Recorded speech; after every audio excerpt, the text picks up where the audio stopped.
হাওড়ার নরসিংহ দত্ত কলেজে র্যাগিং এর অভিযোগে তোলপাড়। প্রাক্তন তৃণমূল ছাত্রনেতা সৌভিক রায়ের বিরুদ্ধে তীব্র প্রতিবাদ জানালো এসএফআই।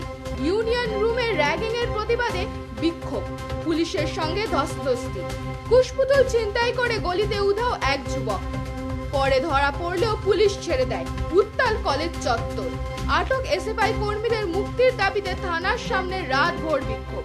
এসএফআই স্পষ্ট অভিযোগ, মূল অভিযুক্ত ছাড়া ছাত্রদেরই গ্রেফতার।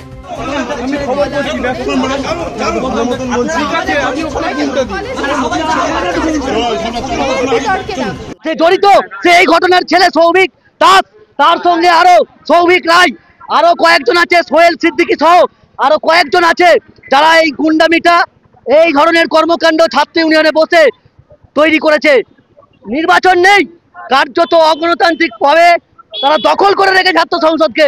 অবিলম্বে ছাত্র সংসদ নির্বাচন চাই এবং আমরা গণতান্ত্রিক পদ্ধতিতে শান্তিপূর্ণ উপায়ে নিরস্ত্রভাবে কলেজের সামনে আমরা এসেছিলাম।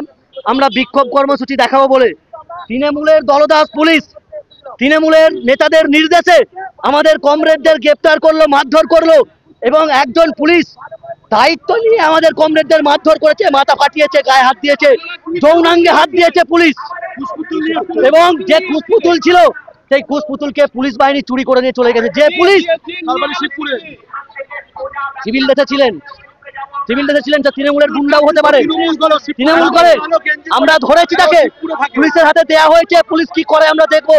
যে পুলিশ ছাত্রছাত্রীদের নিরাপত্তা সুনিশ্চিত করতে পারে না, পুলিশকে গ্রেফতার করতে হবে তাকে। কারণ পুলিশ পক্ষান্তরে একে এই গুন্ডাটাকে, দুষ্কৃতীটাকে পালিয়ে যাওয়ার জন্য রাস্তা করে দিয়েছে এই পুলিশ প্রশাসন। অবশ্যই তাকে পালানোর জন্য সাহায্য করলো। আমার নাম সৌরভ মন্ডল, এসএফআই হাওড়া জেলা সেক্রেটারি।